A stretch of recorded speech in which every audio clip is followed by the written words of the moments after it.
नमस्कार बच्चों, आज हम पढ़ेंगे भाषा, लिपि और व्याकरण। भाषा क्या है? जब हम अपनी बात को या अपने विचारों को दूसरे तक पहुंचाते हैं उसे भाषा कहते हैं। भाषा जो है संस्कृत के भाष धातु से बनी हुई है। भाषा हमारे मुख्यतः दो तरीके की होती है, मौखिक और लिखित। जब हम बोलकर अपनी बात दूसरे तक पहुंचाते हैं उसे मौखिक भाषा कहते हैं, और जब लिखकर अपने विचार, अपनी बात दूसरे तक पहुंचाते हैं उसे लिखित भाषा कहते हैं। ठीक है, इसके बाद आता है लिपि। लिपि जो है वो लिखने का तरीका, किसी भी भाषा को लिखने के तरीके को लिपि कहते हैं। हमारी हिंदी की लिपि है देवनागरी। देवनागरी हमारे यहाँ पर इसलिए कही जाती है क्योंकि हिंदी जो है वो देवों की भाषा कहते हैं।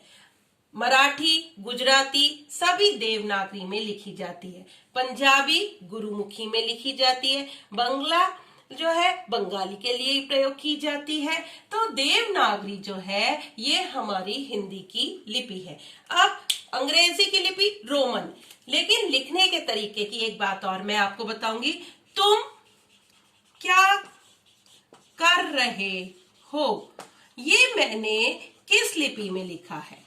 ये मैंने रोमन लिपि में लिखा है, क्योंकि जो लिखने का तरीका है ये ABCD वाला, ये रोमन कहा जाता है। और इसी तरीके से मैं अगर लिखती हूं व्हाट आर यू डूइंग, ये मेरा लिखने का जो तरीका है देवनागरी है। लेकिन भाषा कौन सी है?